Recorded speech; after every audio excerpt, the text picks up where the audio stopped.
Helen Wild. I'm the Managing Director of East Coast Trains Limited, which is part of First Group. I joined in March 2020 to set up East Coast Trains Limited with Phil Cameron, the Project Director, Matthew Lee, the Customer Experience and Commercial Director, and Steve Pugh, our Head of Operations. Reimagining rail is not just a cliche, it's actually core to our brand and what we're trying to do and our DNA here at ECTL. We are looking at every single process, everything that we do, every service that we're going to offer, every single piece of the design of the service and also the train, in order to make sure that we've actually thought about everything and try to work out if there's a better way of doing it. That's not to say that there isn't great things that we're taking from the past of the railway industry, but it does mean that we're looking forward to work out how we might do things differently in terms of the service, keeping our people safe, making use of technology, and making the whole journey a really good thing for customers to undertake and something to be enjoyed rather than endured. Hello, I'm Matthew Lee. I'm the Commercial and Customer Experience Director here at East Coast Trains Limited. I'm really delighted to be here today welcoming our new apprentice customer drivers to the business. This is a really important week for us, a major milestone where we've inducted and invited our first 16 apprentice customer drivers to the business, our first colleagues, a key milestone for us as we progress over the next 12 months, getting ready for launching a new service. So delighted to be welcoming all of our staff here today as we grow this business and get ready over the next 12 months. We've been here 3 weeks now, so we've been 3 weeks of training. It's been great, really, to be the first 3 weeks to be here. I mean, looking at the trains, and yesterday we were down at the yard, so it's not been entirely classroom based. Instantly, it's been practical, it's been relevant, and I've found that the introduction to the company sets a really nice tone, and then from now on it's going to be a lot of hard work. Very exciting project, very unique. It's nice to be taking all facets of the railway industry. We're having to think about everything. So we've got the track access, we did that first. We've got a great business case. We bought the trains, we've done that bit, and now we're starting to see the staff coming in. We'll have just over 100 staff, 90 odd will be frontline. There's a great culture being built up in the business. We're trying to get a culture where everybody can step in and help with customers. So yeah, it's good, very, very exciting. Becoming a train driver, it's not just a job, it's a career, it's a long-time career.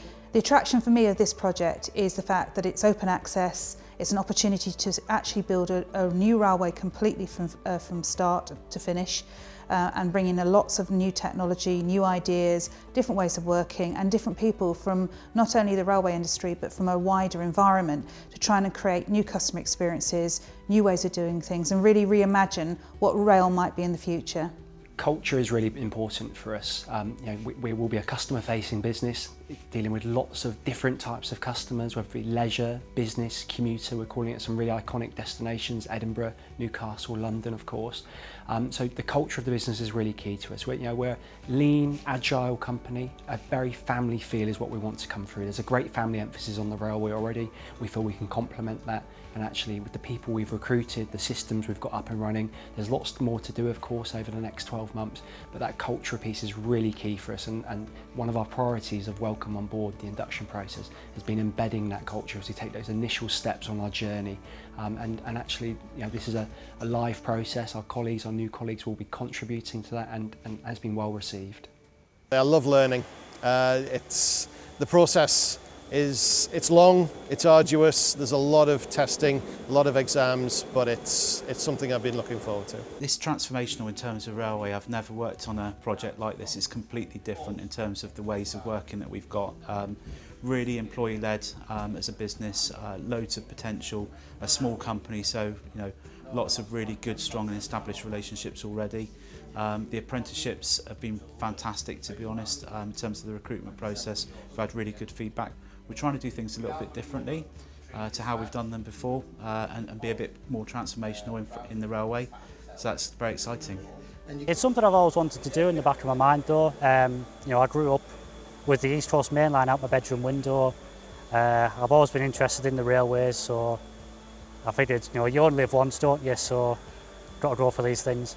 Sustainability and the environment are key to us. Clearly we're 100% electric trains operating between London and Edinburgh Waverley. We really want to attract new people to rail. You know, there's lots of people already using rail, travelling up and down the East Coast. We want to attract people who maybe haven't used rail before, people who have driven, got the coach, used the plane. We've just come to the end of our third week today. Yesterday we did our first PTS assessment, which is personal trackside safety.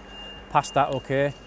And then yesterday afternoon we got a chance to go out and actually get on a real train, an 802, which is very similar to the 803s that we're going to be driving, and actually sat in the cab and had a look at it in sort of a real world scenario, which was very, very interesting. I enjoyed it. I've introduced quite a few vehicles and fleets, but this is the biggest challenge on this one is COVID. COVID's delaying the train build. It's making it difficult for us to recruit and train drivers. So at the moment, what is a difficult, complex project has been made far more difficult and complex by COVID-19. So we're delighted to have Helen Wild as our Managing Director. She's new to the train operating company business, which is brilliant, you know, keeping us on our toes, challenging us. We need to make sure as a new business, we don't simply do what every other train operating company does. And Helen brings that fresh perspective, pushing us, driving us, and ensuring we deliver for our customers.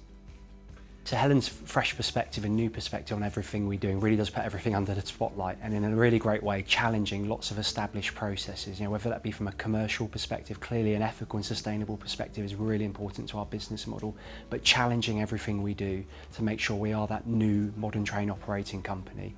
Equally with our new colleagues, you know, we have recruited lots of new starters off the street. They're not come from other train operating companies necessarily. It's good to have that mix of people, that blend of talent and culture, and actually all joining us on day one and growing and developing this business. It's a new business, there's lots to do, but actually having the team in early on from day one up in Newcastle allows us to shape and continue to improve as we get ready for mobilising our new service. It's such a great feeling to know you got through the first assessment, and I think we've got 2 and 3 to go. And getting through all these different stages is just, it's a sense of achievement. And you know, being a train driver is not just any old job. It's a job where you aspire to, and people look up to, and you think, I'm going to over stages get to that point, and it's just going to be a fantastic feeling. This is a fantastic team to be involved in. As well as the new trainees, we've also got a really enthusiastic and management team that's all pulling in the same direction as well. So I think that's really interesting. And what I really like about it is that you've got some traditional railway stuff, like all of the procedures and standards that go behind everything. So we're going to be, obviously as safe as we can be, but then also there's some innovative stuff as well within this new company. So it's a really exciting time to be here. Again, it's been a dream since I was very young. It's seeing a different view from the office window every day, and the speed that you're going at as well. 125 mile an hour is absolutely phenomenal. Obviously rail's been around for a really long time. This is brand new. There are a lot of ingrained behaviours within rail operation companies. So when we looked at our policies and procedures, it was a real opportunity to break the mould of what rail is, allowing us to produce policies that were and do work for the people that work for ECTL. It's a brand new railway. It's a fantastic opportunity for all of us. We're not inheriting old procedures. Everything is brand new, and it's a fresh look on this industry. We're all very excited to be a part of this, me especially. We've been working with Hitachi for a long time, since the mid-2000s when they entered the UK market with various things. We put our own first Hitachi fleet in 2017. When the West Coast Main Line's order of Hitachi trains is delivered, we'll have delivered 885 vehicles from Hitachi, which is we've got a very strong relationship with them. And we're looking at other options on other franchises to put more Hitachi trains in. But yeah, we have a good working relationship with them. The new trains are brilliant. After being inside them today, from completely empty, seeing the process of empty to the wires then going in, and then going in the cab where I'm eventually going to be, and then seeing a full one yesterday, it's amazing. This first week's been really good because all the apprentice drivers and myself, we are from the operation side, so we want to be in there driving the trains, learning rules and everything. This is the sort of stuff, the induction, what we never had before. It was just a quick an hour, 2 hour here, there. That's all you need to know. Personally, I think we've had a massive insight into how the other departments work, how the policies are put together, what we work at. And the beauty about it is we're all involved in the policy. It's not a policy that this is what you're going to do. We're actually involved in making them policies. One of my real passions is sustainability. And I think we've all got to face up to the fact that if we don't do something about our carbon footprint, there isn't much of a future for any of our children. The great thing about this project is that we will be launching high-speed trains over a long distance which are 100% electric. That means that in terms of our carbon footprint is significantly less than what's on the rail today, but more importantly it gives alternative means of getting between Edinburgh and London and back again at a reasonable time and price, and in effect instead of flying, and that it has less of an impact on the environment and it will actually get you there in just the same time.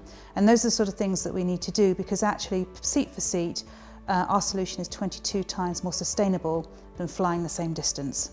I'm very much looking forward to driving them. Yeah, it seems to be like a bit of a Concorde moment in trains with these things. They're incredibly high tech, computers on wheels, environmentally friendly as well. It's going to be a really interesting project to be part of. Yeah. We're going to be 100% digital. We're really proud to be stepping away from a paper-based system and being 100% digital. Everything we do, we want to be innovative, we want to make the best and take advantage of all the great technology that's out there. Some of the things we're doing on our trains are going to be very smart, very innovative, and we really hope that not only our customers but our colleagues will see the benefits of these. I've been doing some presentations on various things in terms of the inductions coming in. So I talked today about the Respect behavioural framework that we've developed, which is brand new, transformational, really employee-led. We've also got an induction and mentor scheme as well. And yesterday I was talking about well-being and providing some tips to our new recruits around what they can do in the railway just to stay fit and healthy. Boyhood dream thing, one of them jobs like a fireman or astronaut. Lots of lads want to be train drivers, I guess. I've always had that. It's running the family a little bit as well, so it'll just be great to finally know I've made it there, but there's a lot of hard work to come yet. A very intensive course, but I have confidence they'll get us through that, and we'll be in a great state once we're there, ready to go, first day. The induction itself has been fantastic. Right from day one, watching the guys walk in and having their piece of kit in place and, really getting to know them and understand who and why they have joined ECTL, and the fact that actually every one of them just wants to be a train driver and it's something that they aspire to be is it's as unique as us developing this business as well. Hopefully we're going to be setting the mark for other people to follow. We might be small, but we're definitely going to go by force. This week, the apprentice customer drivers have had the opportunity to meet the rest of the team. So that'd be Helen, the managing director, myself, and lots of other colleagues from across the business, where we've been presenting, facilitating question and answers, a bit show and tell as well, and lots of different sessions, lots of group work, so certainly not death by PowerPoint, and so far the feedback's been really good. It's been really exciting, really nice to be back out in the office and not working from home. I think everyone's delighted to be here. Obviously being responsible with what we're doing, we're managing the current situation with COVID, and the guys and girls who have joined us have been really good and really understanding, and all delighted to be here as we all are. It's a fantastic venture. It's not something, it is not inherited. It's all brand new. So we are training our trainees, our trainee ambassadors to work with us. All our staff, we want to work with the management team. We don't want them to think it's us and them. No, it's a we. And that's the only way forward in this modern day trains. I think the thing I'm looking forward to most, like anyone else, is actually getting behind the controls of a train. And it's going to be very interesting to sit there and actually be in motion rather than just seeing them stationary. So I'm really looking forward to that. It'll be very exciting. We've got a really exciting year ahead. Now our fast recruits are here, there's obviously lots more to do, lots of great exciting things to do. Our trains are being built at the moment. We'll be visiting Newton Aycliffe and seeing those trains go through those phases. Really delighted they're being built in the North East, not far from our HQ. One of our first milestones was actually opening our academy, so really delighted to be here in the North East in Newcastle. This is where our future HQ will be, this is where our depot will be. All of our staff live within 60 minutes of Newcastle, so really important for us and for our stakeholders 1,000 customers that were firmly established in the North East. Remember, our trains are being built in Newton Aycliffe by Hitachi, so there's a real connection with the North East, and we're delighted to open the training academy this week and welcome our first new recruits. There are many other milestones over the next year, but clearly, the competence and signing off of our drivers, the building of those 5 Hitachi trains, really important milestones, and we're really excited and looking forward to delivering and being out there and actually running our first service in October.